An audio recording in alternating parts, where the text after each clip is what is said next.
नमस्कार साथियों, मेरा YouTube चैनल सुविधा 2010 में सादरपूर्वक अभिनंदन।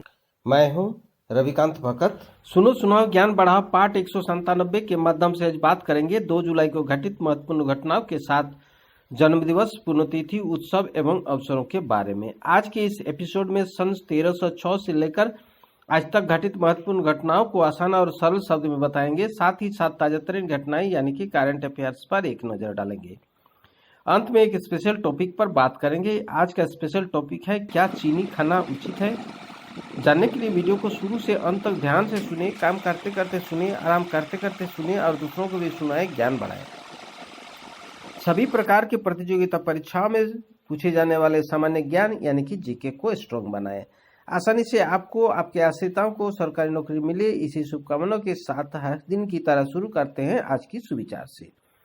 आज का सुविचार है अक्षम्य अपराध। अपने आप को धोखा देना सबसे बड़ा और अक्षम्य अपराध है, क्योंकि इसमें क्षमा करने वाला कोई नहीं होता। इसी के साथ शुरू करते हैं देश और दुनिया के इतिहास में आज ही के दिन घटित वर्तमान एवं अतीत की महत्वपूर्ण घटनाएं। सन 1306 ईस्वी को अलाउद्दीन खिलजी ने सिवाना पर आक्रमण किया। तब यह दुर्ग कन्हार देव के भतीजे चौहान सरदार शीतल देव के अधिकार में था। 1777 ईस्वी में अमेरिका ने बोरमोंट शहर में दास प्रथा की समाप्ति हुई। 1781 ईस्वी को मैसूर के सुल्तान हैदर अली और अंग्रेज सेना में पोर्ट नोवो का युद्ध हुआ। 1897 ईस्वी को इतालवी वैज्ञानिक गुगेलेम्बो मार्कोनी को लंदन में रेडियो का पेटेंट मिला। 1911 ईस्वी को संयुक्त राज्य अमेरिका ने कोलंबिया के साथ अपने राजनयिक संबंधों को समाप्त करके वहां के वाणिज्य दूतावास को बंद करने का आदेश दिया। 1916 ईस्वी को भारतीय भूवैज्ञानिक सर्वेक्षण विभाग की स्थापना हुई। 1962 ईस्वी को पहला वॉलमार्ट स्टोर कारोबार के लिए रोजर आर्कसास में खोला गया। 1972 ईस्वी को प्रधानमंत्री इंदिरा गांधी और पाकिस्तान के राष्ट्रपति जुल्फिकार अली भुट्टो ने शिमला समझौते पर हस्ताक्षर किए। 1976 ईस्वी को वियतनाम गणराज्य का अंत हुआ। साम्यवादी उत्तरी वियतनाम में समाजवादी वियतनाम गणराज्य के साथ जुड़ने की घोषणा की। 1983 ईस्वी को स्वदेश निर्मित परमाणु बिजली केंद्र की पहली इकाई ने मद्रास के निकट कलपक्कम में काम करना शुरू किया। 1990 ईस्वी को सऊदी अरब में मक्का मदीना में भागदड़ से 1426 हज यात्रियों की मौत हुई। सन 2002 को स्टीव फॉबेट गुब्बारे के जरिए दुनिया का भ्रमण करने वाला पहला व्यक्ति बना। इसी साल स्टीव फॉबेट ने एक गुब्बारे से ही दुनिया का लगातार चारों ओर एकल उड़ान भरने वाले भी पहला व्यक्ति बने।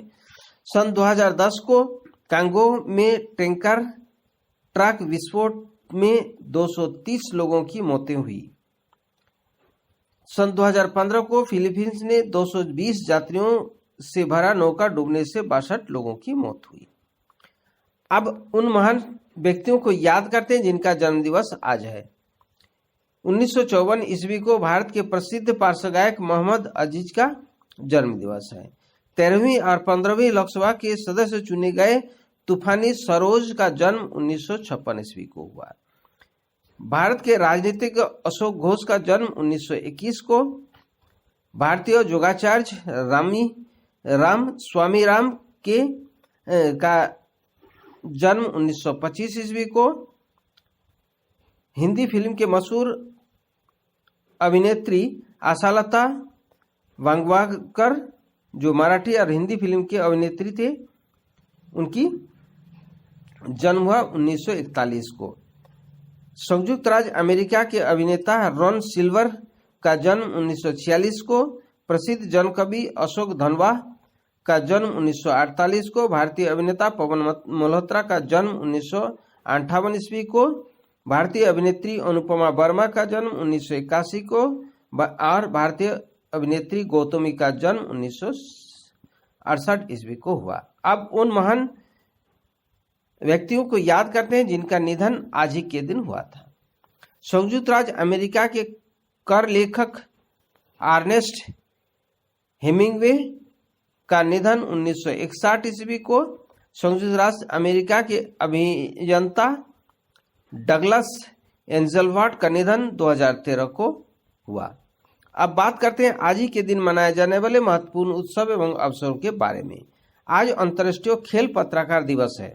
अंतर्राष्ट्रीय खेल प्रेस संघ की ओर से अपने संगठन की स्थापना की वर्षगांठ को चिन्हित करने के उद्देश्य से 1994 से लेकर आज तक विश्व खेल पत्रकार दिवस के रूप में मनाई जाती है।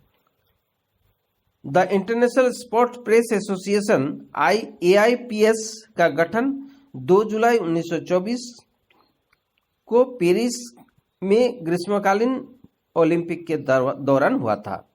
अब बात करते हैं आज के करंट अफेयर्स जो प्रतियोगिता परीक्षाओं की दृष्टि से महत्वपूर्ण है।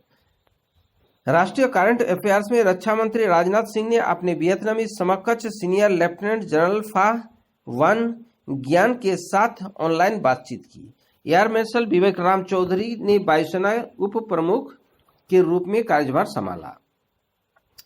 2020 को कुवेम्पु राष्ट्रीय पुरस्कार ओडिया कवि डॉक्टर राजेंद्र किशोर पंडा को दिया गया। यह पुरस्कार दिवंगत कन्नड़ कवि कुवेम्पु के नाम पर दिया जाता है। आर्थिक करंट अफेयर्स में Arun Jaitley national institute of financial management Faridabad ने AI and engineering technology centre of excellence बनाने के लिए माइक्रोसॉफ्ट के साथ साझेदारी की। RBI की वित्तीय स्थिरता रिपोर्ट के अनुसार बैंकों के सकल गैर निष्पादित परिसंपत्तियां मार्च 2022 तक बेसलाइन परिदृश्य में 9.8 और गंभीर तनाव परिदृश्य में 11.22% बढ़ सकती है। सरकार ने 30 दिसंबर 2021 को समाप्त होने वाली तिमाही छोटी ब्याज दरों को अपरिवर्तित रखा। सरकार ने प्रधानमंत्री फसल बीमा योजना के तहत अधिक किसानों को नामांकित करने के लिए सप्ताह भर चलने वाले विशेष अभियान शुरू किया। SBI अपनी शाखाओं और ATM में 4 मुफ्त लेनदेन के बाद नकद निकासी पर सेवा शुल्क लगाएगा। कानून मंत्रालय ने रक्षा सेवाओं के कर्मचारियों को हड़ताल में भाग लेने से रोक लगाई। अंतर्राष्ट्रीय करंट अफेयर्स में भारत और पाकिस्तान ने नागरिक कैदियों, मछुआरों और उनके हिरासत में सूची का आदान प्रदान किया। पाकिस्तान ने चीन निर्मित VT-4 युद्धक टैंकों का सेना में शामिल किया।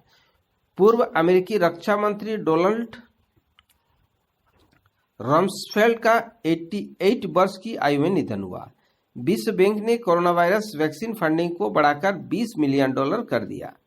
खेलकूद करंट अफेयर्स में अमेरिका के अभिमन्यु मिश्रा 12 साल 4 महीने 25 दिन के सबसे कम उम्र के शतरंज ग्रैंडमास्टर बने। भारत के निहाल सरीन ने सर्बिया में सिल्वर लेक ओपन शतरंज टूर्नामेंट जीता। अब बात करते हैं आज का स्पेशल टॉपिक पर, क्या चीनी खाना उचित है।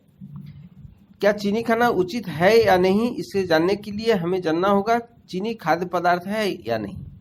आपको बता दूं, खाद्य पदार्थ उसे कहते हैं जिससे कार्बोहाइड्रेट, फैट, प्रोटीन, विटामिन और मिनरल्स हो और हमारे शरीर के वृद्धि और निर्माण के लिए उपयुक्त हो।